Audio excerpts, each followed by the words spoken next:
गरुड़ पुराण में यह बताया गया है कि जब किसी व्यक्ति की मृत्यु होती है तो यमदूत उसकी आत्मा को अपने साथ यमलोक ले जाते हैं, जहां उसके पाप और पुण्य का हिसाब होता है।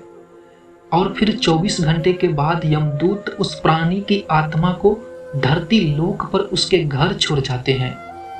यमदूत के घर छोड़ जाने के बाद प्राणी की आत्मा वही अपने रिश्तेदारों के बीच में भटकती रहती है और अपने रिश्तेदारों को बुलाने की कोशिश करती है, लेकिन उसकी आवाज को वहां कोई नहीं सुनता। यह सब देखकर मृतक की आत्मा बेचैन हो जाती है और जोर जोर से चिल्लाने लगती है, तब भी उसकी आवाज कोई नहीं सुनता।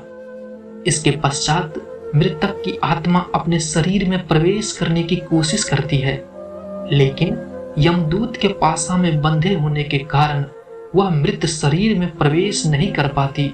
गरुड़ पुराण में यह भी बताया गया है कि किसी व्यक्ति की मृत्यु हो जाने पर जब उसके रिश्तेदार रोते बिलखते हैं तो मृत आत्मा बहुत दुखी होती है और वह भी रोने लगती है, लेकिन कुछ कर नहीं पाती और लाचार होकर जीवन काल में किए हुए अपने कर्मों को याद करके बहुत दुखी होता है।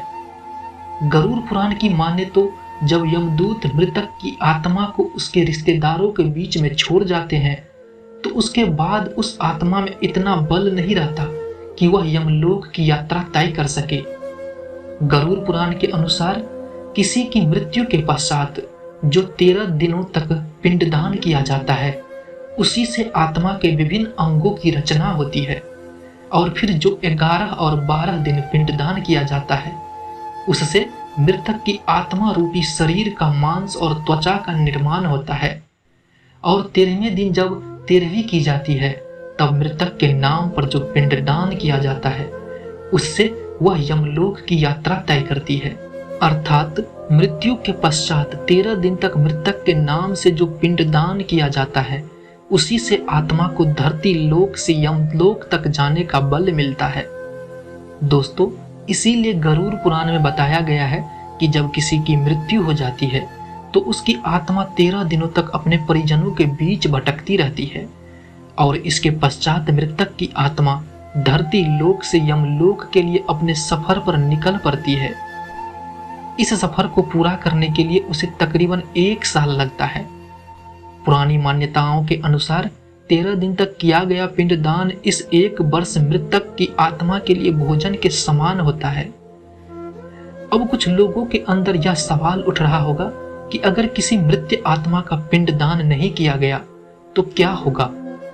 इस बात का जवाब भी गरुड़ पुराण में विस्तार पूर्वक दिया गया है, जिसके अनुसार जिस मृतक आत्मा के नाम का पिंडदान नहीं किया जाता, उसे 13 दिन के बाद यमदूत घसीटते हुए यमलोक ले जाते हैं, जिसकी वजह से मृतक को सफर में काफी दुख झेलना पड़ता है।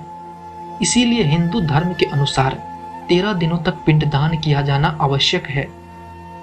इस सब बातों के अलावा गरुड़ पुराण में यह भी बताया गया है कि अगर 13वीं के दिन मृतक के परिजनों के द्वारा किया जाने वाला भोज कर्ज लेकर किया जाए तो आत्मा को शांति नहीं मिलती। मृतक की आत्मा को इस बात से काफी दुख होता है और मन ही मन यह सोचता है कि काश वह अकेले ही यह कष्ट भोगता। गरुड़ पुराण में यह भी बताया गया है कि जो मृतक के परिजनों को कर्ज लेकर भोज करने को मजबूर करता है, ऐसे इंसान को यमराज कभी भी माफ नहीं करता और उसकी मौत के बाद उसे कई तरह की यातनाएं सहनी पड़ती है और फिर उसे वापस मृत्यु लोक में भेज देते हैं।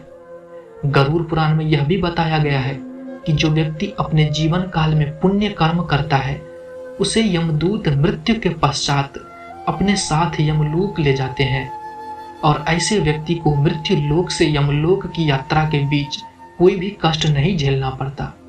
इसी तरह जो इंसान अपने जीवन काल में बुरे कर्म करता है, उसे यमदूत पूरे रास्ते कई तरह की यातनाएं देते हैं, जिससे वह थर थर कांपने लगता है और यमदूत से बार बार हाथ जोड़कर माफी मांगता है, लेकिन यमदूत उसे माफ नहीं करता।